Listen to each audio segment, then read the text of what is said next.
Good evening, everyone. This is Stephanie McDuffie, and this is my response for discussion 2, and regarding the supervision and evaluation system, and whether I agree or disagree with the components listed in our text. So the first one was supervision versus evaluation, and the difference between the two.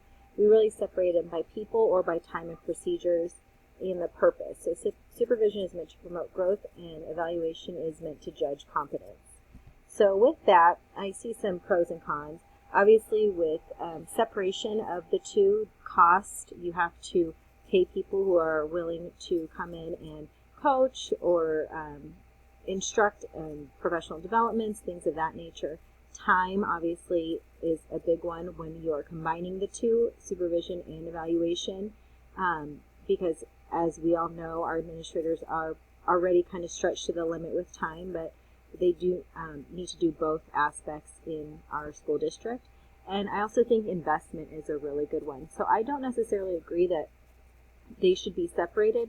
I do totally believe in peer coaching and things of that nature with self-selected professional developments. However, I feel like in order for administrators to really still feel connected to teaching and classroom instruction, they need to be part of that supervision process, not just the evaluative process.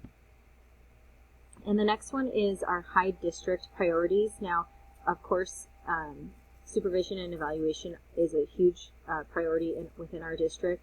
The authors suggest that stakeholders are involved in the making of evaluation and supervision system. There needs to be teacher ownership within it. There needs to be a cohesive implementation regarding professional developments and, of course, efficacy of the process, meaning that one evaluator is the same as the other when it comes to looking at the same teacher. I think that this is where more professional development and more structure needs to be within our system, because from what I see, it kind of depends on the administrator whether one teacher may be effective or not. And so I think that there needs to be more professional development for teachers as well as administrators when we look at our evaluative process. The need for differentiated supervision. I absolutely agree with this. One is not the same as the other, so we need to meet the needs of the teachers. They need to set their individual goals, because one teacher might be strong in one subject area and need assistance or support in another area. And so one is not the same as the other. We need to move away from the supervision being more administrator-centered and punitive to more one that is teacher-centered in order to get them to grow. Of course, the whole reason behind supervision and evaluation is not to get rid or fire teachers, but to help them grow so they are effective within our schools. And so with that, the high quality systems need to be have self-directed professional development, peer coaching, there needs to be some classroom supervision, and collegial development groups. This means that teachers are working together, they are working with peer coaches, they are working with maybe more experienced teachers within their grade level or outside their grade level even, who are strong in subject areas where they are weak. So there also needs to be clear criteria for judgment. I think this is an area, I do agree with this wholeheartedly. This is an area that our school district needs to improve on.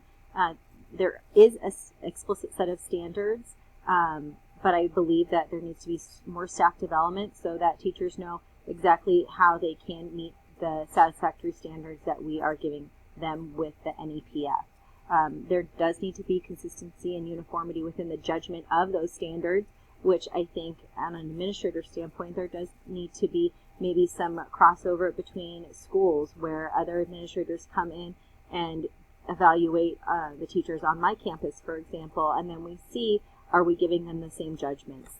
Now, of course, there would be some differences because they're not familiar with the teacher or the classroom, but a uniformity does need to exist, and a consistency. It does need to be more consistent across all schools.